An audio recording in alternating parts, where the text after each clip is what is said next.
Great. So you've been monitoring the chat all this time in the Q&A. We'll run to 20 to 4, so we've got 25 minutes, and we will record it in case people need to leave. So, but do you want to hit us with some questions? So I've been trying to encourage people writing in the chat to transfer their questions onto the Q&A panel if possible. So most people seem to have done that, I think. So just one from, to begin with, from Stefan Webb, which was to you, Jonathan, about how do we know that co-ops are a more trusted provider, and how will we maintain that trust? It might be that Jonty and Marianne can target this as well. But, so there's lots and lots of research out there about who are trusted intermediaries. And often there'll be the choice between private sector and different kind of intermediaries. Cooperatives traditionally score very highly on those. Actually, local authorities score very highly as well. Local authorities get a lot of bad press, but who do you trust to empty your bins and to run your services? Underfunding, being acknowledged. Also, the research that we're doing throughout this project, we're constantly asking our clients about levels of trust, and they're consistently high and maintained high. Jonty or Marianne, do you want to talk about trust and trusted intermediaries? You got your hand up, Jonty? I'll let Marianne go first, because I think she was going to speak, but on mute.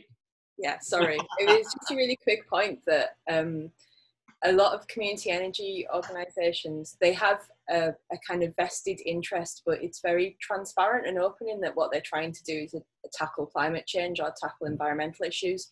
They're not trying to sell a particular set of goods or a particular product, so they're not kind of biased in that respect. And I think that people kind of see the values, but also see the degree of independence as well.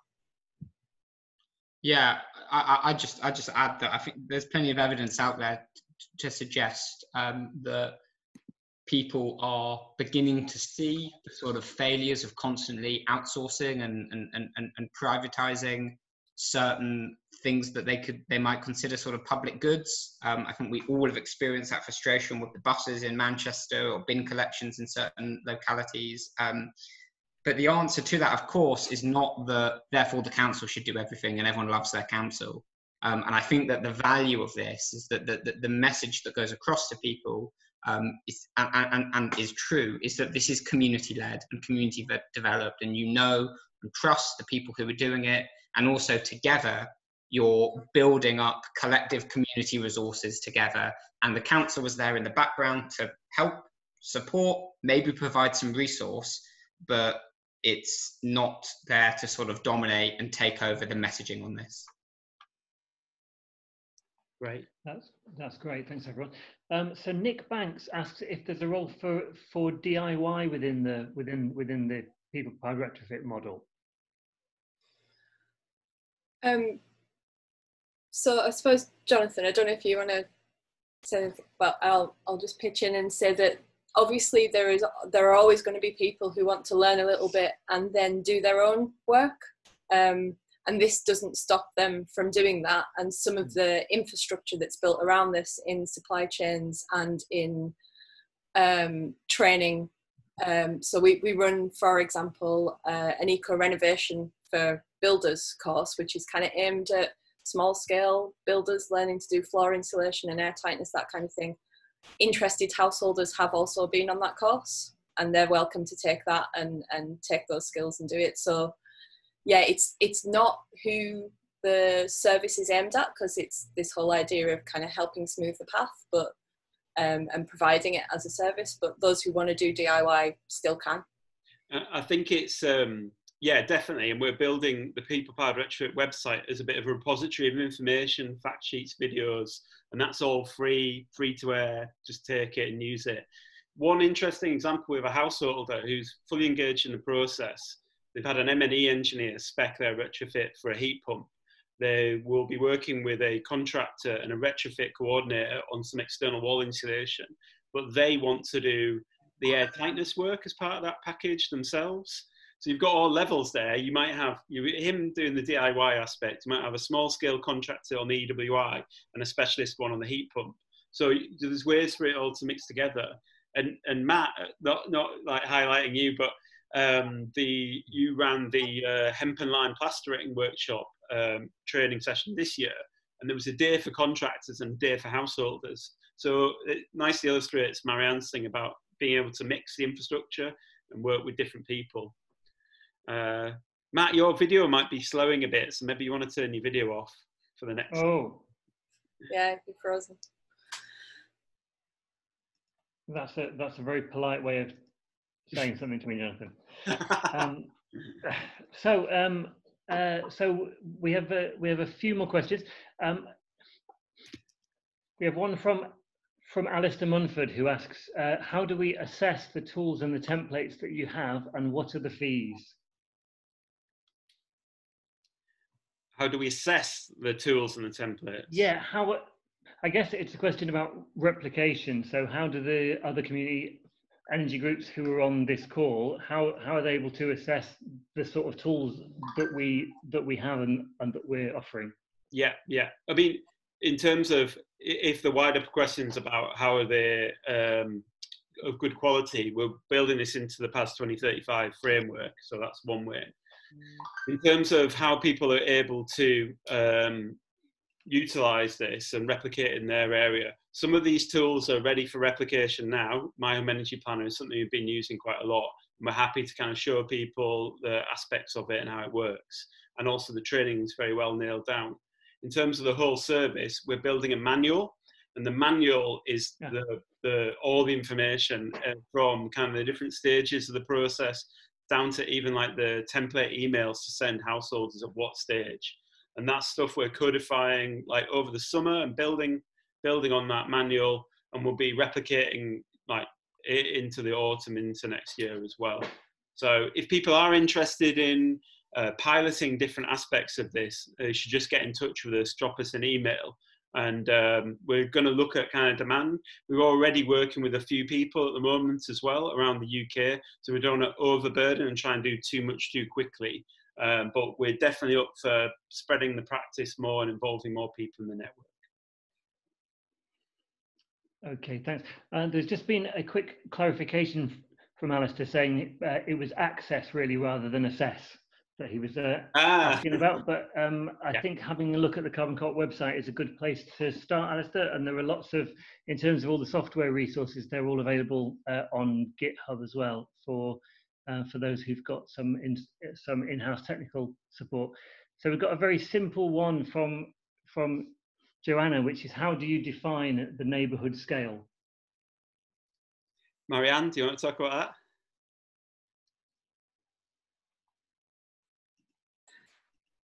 So it's there's been quite a lot of work done on this in economic development, which Jonty's probably better to talk about than me, but essentially it's what you might recognise as a particular area or community, and they normally say it's around 10,000 people-ish, but it varies a lot depending on geography. So Levenshulme is a neighbourhood because people, you could ask someone whether they were from Levenshulme or not, and they would know. Generally, there might be some debate about the edges of it, and we're not doing that thing of drawing a red line around an area and saying, no, you can't, you're from the other side of the street, so you can't get involved. But it's at the level at which those networks tend to operate. So it'll probably have an accessible builder's merchant somewhere nearby, and there'll be a few contractors working in that area, and maybe there's a high street, or maybe at least a corner shop and a few things. It's that kind of thing.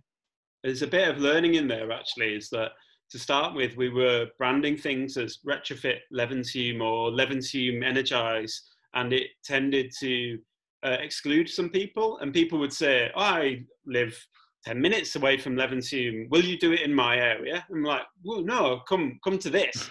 So there's a trick here, which is not kind of creating too many boundaries, making it open and accessible. But what we tend to do is focus within an area, work with institutions, work with people, and you're building the awareness within that area without creating too many walls, really, for participation. Cool. That's great. Thanks. So there was a question from from Matthew about whether we do a post-retrofit survey as well and ask people what they value the most and whether this might give different results to what motivated them initially. We do, and we've done some very extensive research. I haven't put it on here, but on the Carbon Corp website, there's an area for reports and publications, and there's some very in-depth research into a program that we did where people talked about their experiences. I'd say one thing is what we don't cover in here is the negative, and one of the negatives is can be a very disruptive process, particularly whole house retrofit done in one go. And it can be quite dirty and disruptive, and people sometimes need to move out as well. And but in terms of the positive things, most of the things that we talked about that beforehand are priorities tend to be reflected afterwards. One thing that they don't tend to anticipate but comes up afterwards is about being able to utilize areas of their home that they didn't kind of consciously realize they weren't using, like back rooms that were seen as cold and drafty, and they kind of fell out of use, were suddenly brought back into use. So that's one thing. Would you say anything else, Marianne? No, sorry, because I was typing a response to another answer. So. But Matt, you're looking to do more around post-works evaluation, aren't you, and using environmental sensors? Absolutely, yeah. I'm monitoring every room in my house currently as we speak. So and hopefully we'll be rolling that out to our members as well. So Liz Reason asked a question which might be for Jonty, which is how are skills being developed by Andy Burnham? I guess this deals with him holding the skills portfolio. Yeah, I mean that's a good question. I think that the GMCA have put forward a paper, I think it was in December, maybe Jonathan and Marianne will know, that talked about the job opportunities from this, and it commented on, if you remember Jonathan's slide that spoke about how there are a number of different types of jobs that are needed for this that cover quite a wide range of sectors. I can't tell you any great detail about GM's specific approach to it, although I can maybe follow it up with you after. But I think basically what they're doing now is going job by job and thinking, do we have the workforce already? Yes or no? Do we need to repurpose existing roles? So is it a reskilling thing, or is it more about school leavers and focusing on new skills essentially? And I would just add one point, which is that skills strategy is something that's not really been a priority in economic development policy across the UK in the last 5 years or so, because employment's been quite high. The quality of employment's something else. I think now, in the coming months, with unemployment going to spike in the way that we all know it's going to, skills strategy is going to be really back on the menu at national and combined authority level. So I'd expect to see quite a lot of this. And the thing about skills policy always is the more specific you can be, the better. The more you can say, here are the jobs and here's exactly the skills you need to learn, the better. So, I mean, in my view, retrofit is sort of a dream come true for people writing skills strategy, because very specific about the types of jobs that are needed. Definitely. That's great, thanks. So we've had a few questions about how we've gone about approaching the RMI contractor market and what networks we've used to make that approach and what that initial conversation has looked like. Yeah, unfortunately, Anika, who's been our colleague who's done a lot of that work, is off work with a broken collarbone as a result of a cycling accident. But Marianne, do you want to touch on it? Yeah, so I guess really we're not complete newcomers to this. So there are householder members of Carbon Corp and Carbon Corp as an organisation has been involved in other retrofit programs. So we knew some contractors through that. So we've kind of built through some of those existing networks. And that has tended to be the most successful way of doing that. So like just even asking householders or seeing scaffolding up and saying, oh, who's doing that, and just getting in touch with people. And then also going through network organisations like the AECB, like the Green Register, who have members who are interested in this and building up from that. So that's both builders and designers, architects. And then there's also in Greater Manchester, the Growth Hub have a list of companies that are interested in kind of green building in one form or another. So we have gone to that, but that's tended to be more successful for maybe some of your specialists, so like MVHR installers, that kind of thing, rather than the smaller local builders who don't always get involved in that. And there's also organisations like the FMB, so it's basically tapping up as many different routes to get in touch with people as we possibly can. And then in terms of what the steps, that's often been like an initial phone conversation just to find out a bit more about that organisation or individual. And then inviting people along to events. I mean, one of the events we held was in the back room of a pub in Levenshulme, and we put some food on. Some householders, a couple of householders came along, and a group of contractors just talked about their past experience or why they were interested in retrofit. And it was just starting to build those networks. So it's, yeah, that's kind of how we've done it so far. And one thing I would add is that it's very unusual to find a contractor that does everything in retrofit. Yeah. So what you find is a lead contractor that will offer skills over certain competencies, but not others.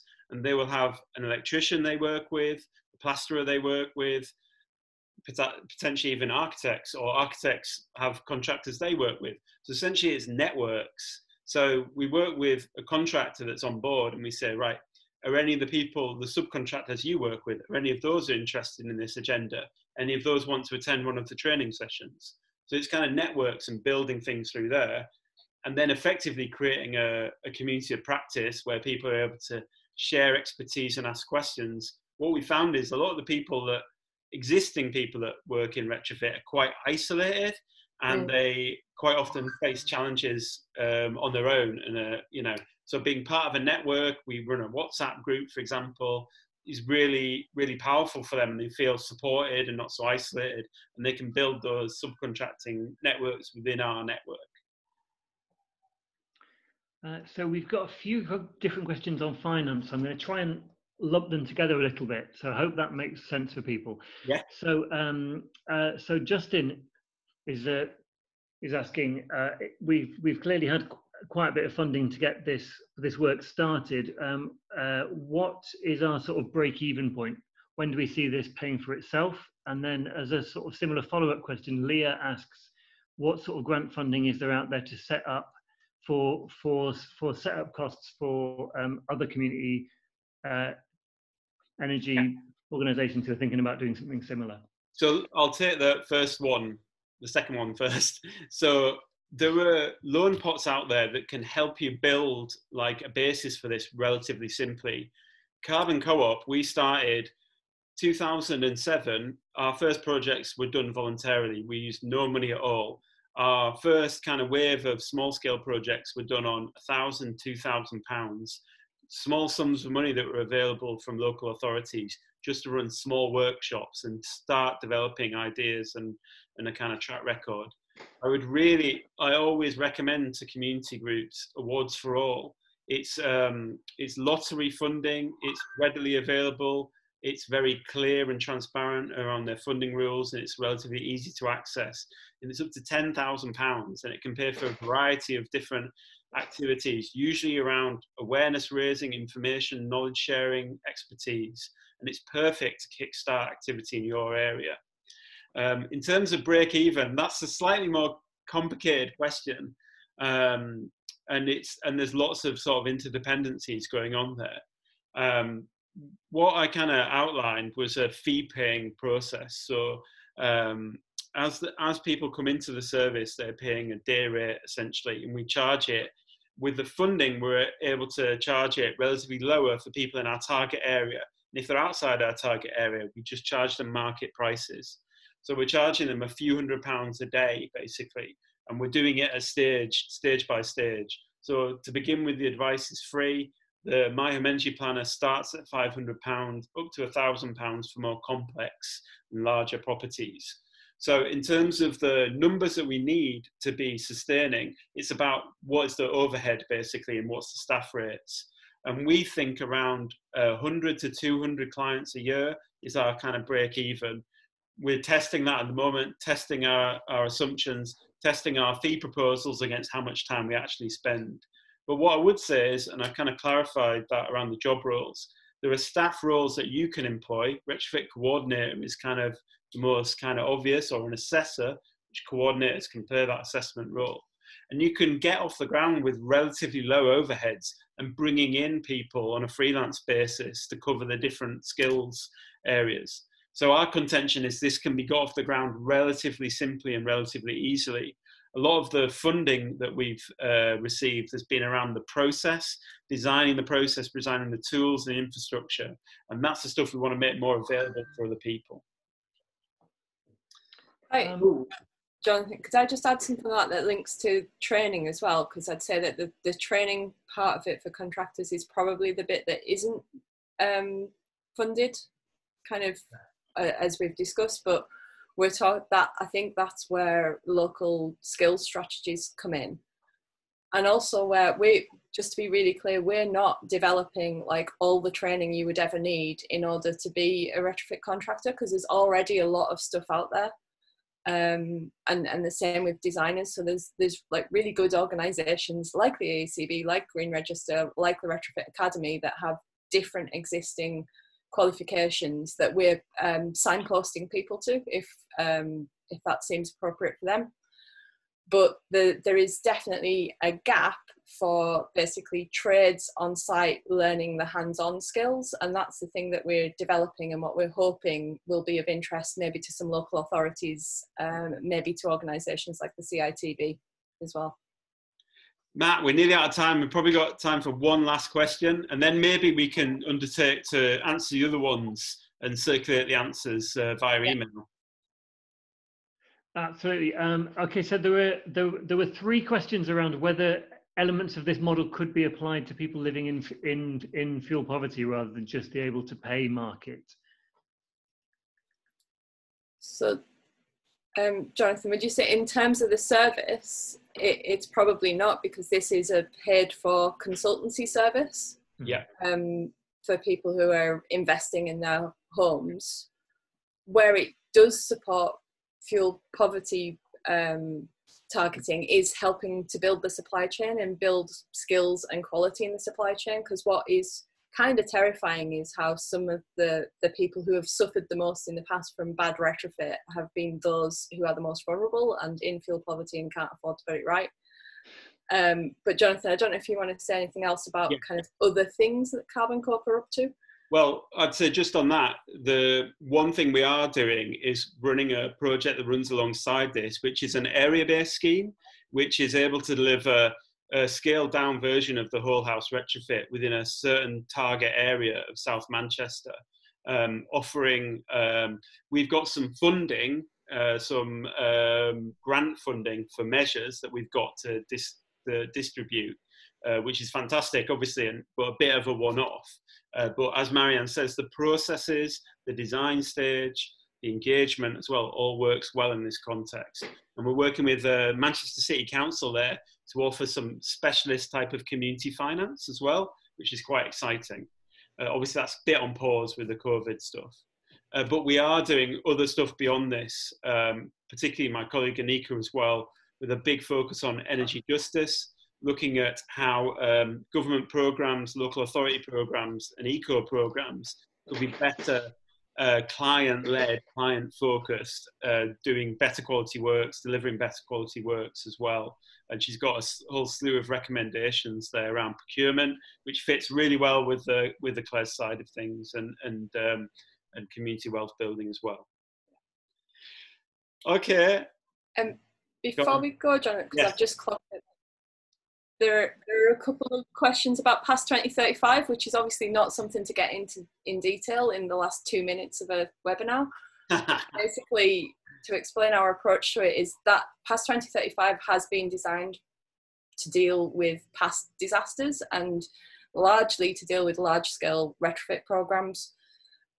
We are feeding into its future development. We're providing feedback on it. There's a lot of really good thinking in it as well that we have tapped into, and that is has informed like some of the stages of the process. But we're not saying that everybody who does a retrofit is going to have, it can be at the moment fully compliant with past 2035 and 2030. I think that would be an unrealistic expectation, but there's a lot of good thinking that's gone into it that we should also make use of.